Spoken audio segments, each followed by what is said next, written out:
welcome back to the channel. Truck Cab Chronicles. We'll be doing it from the boat today, baby. Getting ready to do some fishing this weekend. Got some big lessons going on this Friday, but I'll tell you what I want to talk about. I finally watched this Chris Zaldain, Bill Lowen, the little Zaldain podcast or whatever it's called, The Bilge. And I'm going to tell you something. I used to like Chris Zaldain. He throws swim baits, fishes a lot like I do, and I liked him. And then I watched an episode of his show where he was on Lake Fork and he hollered at a guy, you know, screaming at him because he was a local out there fishing, and don't he know we're out here fishing for $100,000. And that's when I knew that the front this guy puts on is fake. That's when I knew that right there, because he puts on all this niceness front, and then I saw it right then, and I knew that when put into a pressure situation, that he wasn't exactly like he was. And so, and I watch this one now, and what I see in all these podcasts is, I watch him straddle the fence. One guy comes in loving Livescope, he's all on it, oh, I'm loving it, I'm learning it. One video, he hates it. The next guy, he hates this. The next guy, he hates. He's always straddling the fence. He's never consistent. You stick with your guns. You don't like something, stick with it. If you want something, stick with it. And I guess you can change your mind. That's okay. But don't play both sides of the fences. You know, I'm just about sick. I used to love to watch bass fishing. I love to watch it. But the problem with it now, and the problem with it as a whole, is that these guys nowadays, all they do is whine, cry, throw a fit about, you know, well, the payouts ain't getting no bigger. And I did a little math on this. And you know, it's $5,000 payouts. $5,000 payouts. About 100 acres. That's $500,000 worth of money put into a pot. They pay out 10 place. They pay out $10,000 all the way down to 50th place, and that's not including the winner share. But if we just do that math, that's an equal 500,000 to 500,000. So they're paying back more than the entry fees. I hear all these guys griping, right? We can barely make it. We barely doing this. I'm so sick and tired of it. What you're paying for when you pay these entry fees, you're paying for the prestige of the title of being on the Elite Series. You're paying, okay, you paid $40,000 worth of entry fees. Very few tournament anglers make a living off tournament winnings. You know, they talk about all this stuff. I'm so sick and tired of the entitlement of this. I will reference this. Hank Parker said he took out a $10,000 loan back in the day when $10,000 was a lot more than it is now to fish the Elite Series with zero way to pay it back. He had to do good. These boys are taking out, they're putting in their money to fish these tournaments, and all you hear is crying. But the crazy story is they just keep doing it. If I went to a job and, like they claim, didn't make any money every single year, didn't make any money, do you think I'd keep going back? Matter of fact, I ain't gonna do it but about 2 or 3 weeks if I see them not making no money. So either they're lying about the amount of money they're making because they're all driving $100,000 trucks, $100,000 boats, campers they're pulling behind. They're taking these campers on the road with them, so they're pulling lots of gas. They're either lying about the money they're making from sponsors and other things that they've got their hands in, or they're making, or they're just idiots and continue to do something that just, why would you do it if you don't make money? Don't tell me it's the love of the sport. Man, I love a lot of things, but if I'm going broke, I'm not going to do it. I'm sick and tired of hearing that. Zaldain's always playing both sides of the field, and it's getting ridiculous. They always, what's happening? And I'm going to say it over and over and over. He said, oh, we finally decided to call an anglers only meeting. Why? Because these young boys is coming, and you don't know what to do about it. So you're trying to figure out a way to keep them from coming for your job. In any job out there, if you don't perform, you get cut, fired. In baseball, the older people have to retire and move on. That's the way the game is played. I hear that baseball argument so much. Well, Livescope, everything's regulated. Is it really? Is everything regulated? See, in baseball, when hitters started hitting too many home runs, they went out and found faster pitchers. They went, and the focus became on speed, 100 miles an hour. But did the players go crying and say, well, we got to outlaw fastballs, 100 miles an hour is just too fast? No. They went and created and worked on better analytics and created swings that could combat these things. It's been like this since the beginning of time. Older anglers have to retire. But see, in the Elite Series and with the bass anglers, they like to sit around and mope around 75th place and 70th and 60th place all the time, and now they can't do that anymore because these Elite Series anglers are turning over with fresh faces that are good. These young boys are good. They're great. But see, here's the problem with all that. They're missing the opportunity. I promise you this much. If I was in the Elite Series, I could make $500,000 a year. But here's the thing with it. They whine and cry and gripe so much, nobody trusts them. If Chris Zaldain comes up, he makes a good swim bait. But all the whining and crying and all that, he makes you lose your, people don't believe it. You lose your credibility. And then I heard him with Bill Lowen on here, and he's like, something's got to change, Bill Lowen, something's got to change. I truly believe Ray Scott will roll over in his grave. First of all, how dare you bring Ray Scott's name in this? He was a leader in innovation. If Ray Scott was still around, as much as he cared about bass and keeping bass alive, I think he would have switched from a 5-fish limit to catch, weigh, and release. All the tournaments. It's the best way. There's no fish mortality. It's awesome. This stuff is made for TV anyway. So how dare you go down that road? He was always done it. And now y'all talk about, and I saw Bill Lowen and Zaldain jumping on board with this crap too. These rookies are out here. They're buying because they're in the open. They're able to get information. You got to have morals. You shouldn't do that. See, back when I came in, we could get information, but I didn't get specific information. I just needed an arm or a location of the lake. And then if I couldn't get, wait a minute. So morals, and it goes into Livescope and everything. So morals, you're okay with, because they went too far with it and got information, that's bad morals. But because you just got a piece of the lake or an arm of the lake where they're buying, that's not bad morals because it's within the rules.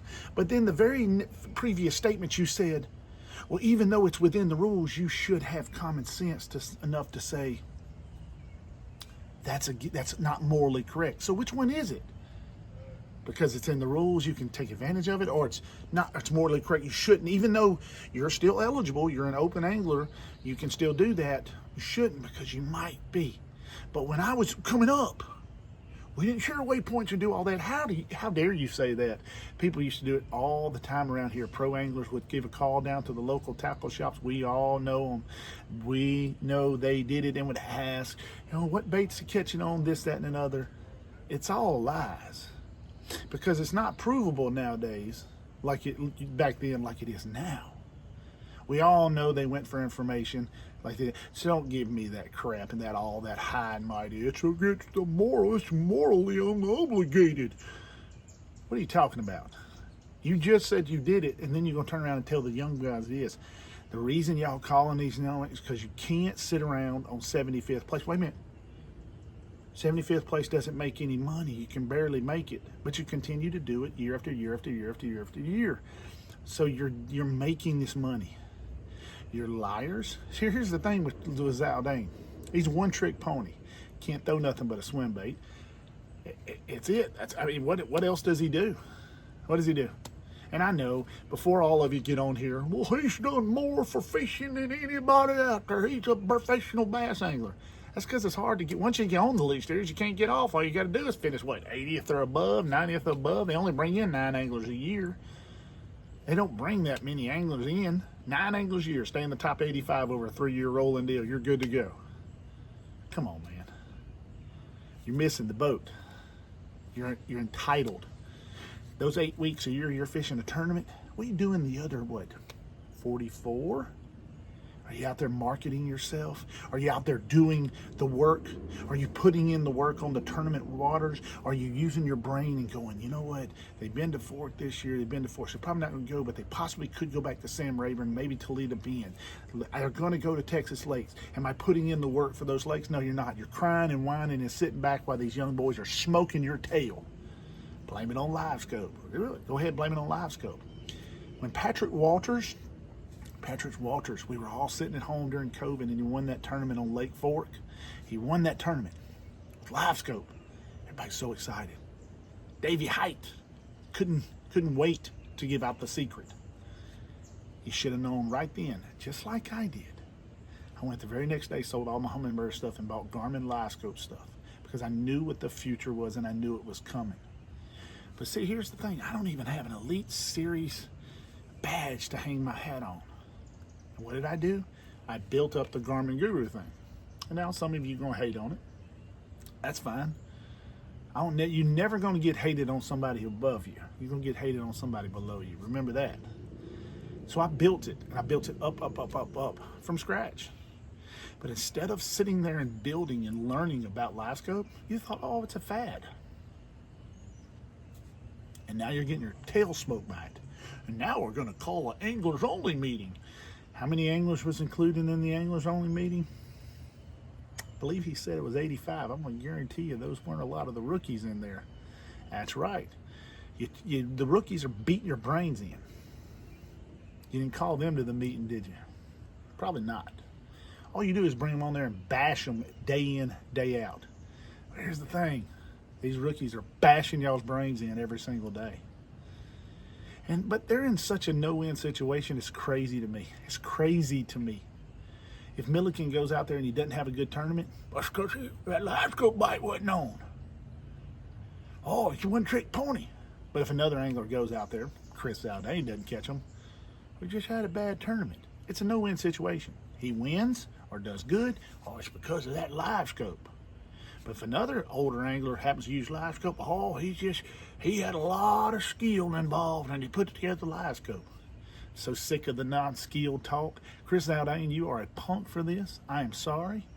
You jumped the sides of the fence. Bill Lowen, you are no better for this. And all the anglers call their little meetings there because of these other tournament anglers are whooping your butts. You're hypocrites. Bill Lowen, you proved it. You said it in your statement. You were hypocritical.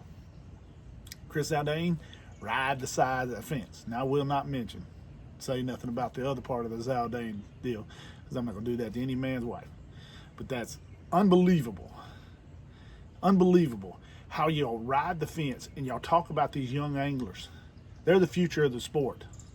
If you'd have got on this train a while ago, whether it's Livescope or anything, I don't care if they outlaw Livescope in Elite Series. It doesn't bother me one bit. But what bothers me is when you get your tail whipped by something and well, let's cut it in half. Let's do half the tournaments, half without, and that'll show them how to do it. Because it's a no-win situation again. Let's say, hypothetically, those Livescopers go out there and dominate those tournaments without the Livescope. Well, then you'll say, see, they don't need it. They can fish without it. And that allows you to move to that area with no Livescope. But if they go in there and they dominate in the Livescope and they don't do good, well, see, they didn't have the real skill. It's always a win-win for y'all, and she's still finishing 75th place. You still finish at the bottom of the deal. Like Rick Clunn, he's great. The one thing I love about Rick Clunn is he's not towing around a 90-foot RV with all the. He lives in a little van thing that goes on and tows his boat. Very, I guess we're frugal with that, and does it. And he does it the right way. But some of these people got RVs and trucks with boats, and don't tell me you're not making money. Don't tell me you're not doing all this stuff. Stop with the whining crap. Stop. And I know, James Watson, don't come at me with the just catch more fish moniker. It's not that easy. Yes, it is. That's what you're fishing the tournament for, is to catch more fish. Oh, wait. When you say that, their rebuttal is, fishing is more about the social part of it. Well, then get on that train of that social thing and shut your mouths. Shut your mouths and do the social thing that's so hard to do. And then go win it. Go win some tournaments. Do some stuff. These young boys is rocking the social game and they winning tournaments. Oh, but I'm sure it's because of the Livescope. I'm sure it is. Let me ask you, how many of them watched the last tournament? That was a top water frenzy, 2 hours of rocking, fishing, and then 6 hours of absolute boredom. 6 hours of absolute kill me, shoot me in the head boredom. That's sorry. It was ridiculously horrible after the first 2 hours. That's just the way they are. It's the way the blue herring tournaments are a lot of times. Did everybody watch? The numbers weren't as high as Lake Fork or any of the other tournaments. But according to all the people that hate Livescope and all that stuff, you know, that was right up their alley. Those should have been record numbers because, as they say, the majority of the people hate Livescope.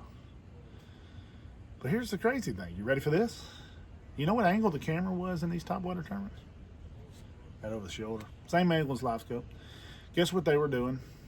Looking down at the water, going 5 minutes at a time, 10 minutes without making a cast. It's crazy. I'm sick and tired of the hypocritical, whiny, entitled anglers. I almost wish they would shut boat tours down where these boys would have to go get a real job. Because I promise you, if I was on Elite Series and I had 44 weeks off, because that's what it is, it's 44 weeks, I could guide, I could sell myself, and I could make a fortune. Because I'd be legitimate, you could trust what I'm telling you, and you would understand that the products that I use, whatever they are on this boat, I bought them, and I used them. I bought a Livefoot before Livefoot ever offered to give stuff away on my deal. I bought that Slab Crazy Outdoors mount before they ever did anything. I bought all this Garmin stuff, and Garmin hasn't given me a cotton-picking thing, not even a hello or a thank you. And I probably sold more Garmin devices than anybody in America, or pretty dang close to it. But I'm not crying about it. I just keep hustling and trying to figure out ways to sell myself and some of the. So if some of these pros would do the same and stop all the whining and crying. And I tell you what, if Chris Zaldain would stop jumping the fence back and forth, people might think he's legitimate. Now you're gonna get the little Chris Zaldain lovers that get out there. That's fine. Go love him. Go be on his page and love him. But he hated on the rookies. Then he brought Fouts in to cover up his crap. And he's all over Bill Lewin. Bill Lewin's great. And one day he brings in Randy Block and, oh, I hate Livescope. But the video after it, I love Livescope.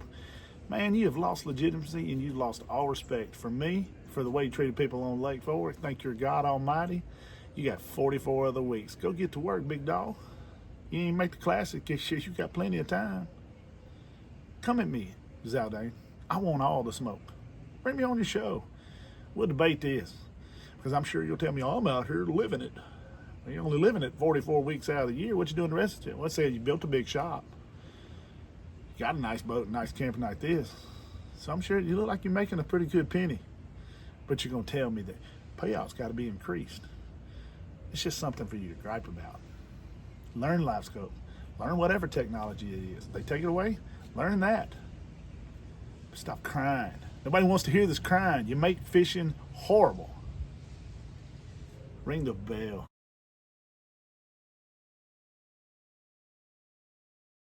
Angry. And let me say, I appreciate this one guy is really over the top a little bit. What's he call himself?